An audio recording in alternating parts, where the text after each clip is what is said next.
আপনি কি কখনো ভেবে দেখেছেন বাংলাদেশের অর্থনীতি আসলে কার হাতে দাঁড়িয়ে আছে? কোন 10টি কোম্পানি একদিন বন্ধ হয়ে গেলে পুরো দেশটাই থমকে যেতে পারে? লক্ষ লক্ষ মানুষ রাতারাতি বেকার হয়ে যেতে পারে। ভাবুন তো, আপনার ঘরের চাল, তেল, টিস্যু, এমনকি টিভিতে যে নিউজ দেখেন, এসবের পেছনে আছে নির্দিষ্ট কোম্পানি। আর এই কোম্পানিগুলো শুধু দেশেই না, সারা পৃথিবীতে বাংলাদেশকে রিপ্রেজেন্ট করছে। কিন্তু প্রশ্ন হলো, কোন কোম্পানি এক নম্বরে আর কোনগুলো ছাড়া সত্যিই দেশ অচল? বাংলাদেশের অর্থনীতির ভিত গড়ে তুলতে যে কয়েকটি ব্যবসা প্রতিষ্ঠান সবচেয়ে ভূমিকা রেখেছে, তাদের নিয়েই আজকের এই বিস্তারিত আলোচনা। এই কোম্পানিগুলো শুধু দেশের অভ্যন্তরীণ চাহিদা পূরণই করে না, বরং আন্তর্জাতিক বাজারেও বাংলাদেশের অবস্থান শক্তিশালী করে তুলেছে। লাখ লাখ মানুষের কর্মসংস্থান, রপ্তানি আয়, শিল্পায়ন, সবকিছুর পেছনেই রয়েছে এসব প্রতিষ্ঠানের অবদান। প্রথমেই আসি তালিকার 10 নম্বরে থাকা সিটি গ্রুপ। 1972 সালে প্রতিষ্ঠিত এই প্রতিষ্ঠানটি শুরু করেছিল একটি সরিষার তেলের কারখানা দিয়ে, কিন্তু সময়ের সঙ্গে সঙ্গে এটি হয়ে উঠেছে দেশের অন্যতম বৃহৎ শিল্পগোষ্ঠী। বর্তমানে বাংলাদেশের বিভিন্ন স্থানে তাদের 20টিরও বেশি কারখানা রয়েছে এবং প্রায় 25,000 মানুষ সরাসরি এখানে কাজ করছে।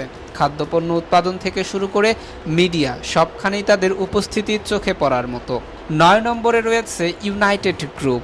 1978 সালে যাত্রা শুরু করা এই প্রতিষ্ঠানটি আজ বিদ্যুৎ উৎপাদন, স্বাস্থ্যসেবা, শিক্ষা এবং রিয়েল এস্টেট সহ নানা খাতে বিস্তৃত। প্রতি বছর প্রায় $1 বিলিয়ন বেশি আয় করে এই গ্রুপটি এবং দেশের উন্নয়ন অবকাঠামোতে তাদের অবদান উল্লেখযোগ্য।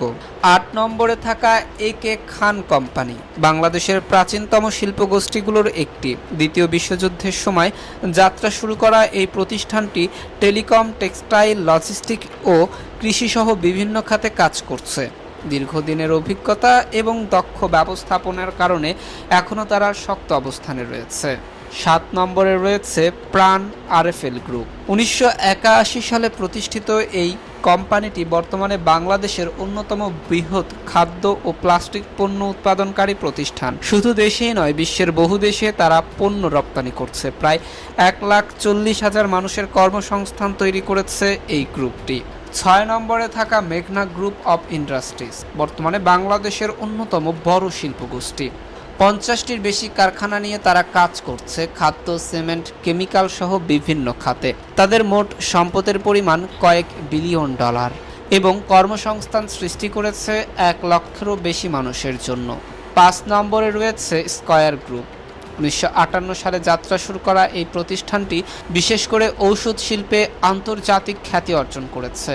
বিশ্বের 100টির বেশি দেশে তারা ঔষধ রপ্তানি করছে। পাশাপাশি খাদ্য ও ভোক্তা পণ্যেও তাদের শক্ত অবস্থান রয়েছে।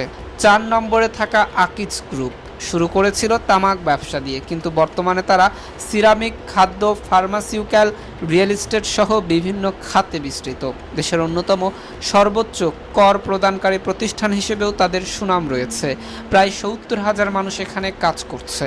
3 নম্বরে রয়েছে বেক্সিমকো গ্রুপ। 1972 সালে প্রতিষ্ঠিত এই কোম্পানিটি ঔষধ শিল্পের পাশাপাশি মিডিয়া ও টেক্সটাইল খাতেও বড় বিনিয়োগ করেছে। দেশের শেয়ার বাজারেও তাদের শক্ত অবস্থান রয়েছে। প্রতি বছর হাজার কোটি টাকা আয় করে এই প্রতিষ্ঠানটি। 2 নম্বরে রয়েছে যমুনা গ্রুপ। 1974 সালে প্রতিষ্ঠিত এই প্রতিষ্ঠানটির অন্যতম বড় সম্পদ হচ্ছে যমুনা ফিউচার পার্ক, দেশের বৃহত্তম শপিং মল। ইলেকট্রনিক্স, মিডিয়া, নির্মাণ সহ বিভিন্ন খাতে তারা ব্যবসা করছে এবং দেশের অর্থনীতিতে বড় অবদান রাখছে। আর তালিকার 1 নম্বরে রয়েছে বসুন্ধরা গ্রুপ, বাংলাদেশের সবচেয়ে বড় ও শক্তিশালী ব্যবসা প্রতিষ্ঠান। সিমেন্ট, কাগজ, গ্যাস, খাদ্যপণ্য, মিডিয়া, প্রায় সব খাতেই তাদের উপস্থিতি রয়েছে। তাদের পণ্য দেশের প্রায় প্রতিটি ঘরেই ব্যবহৃত হয়।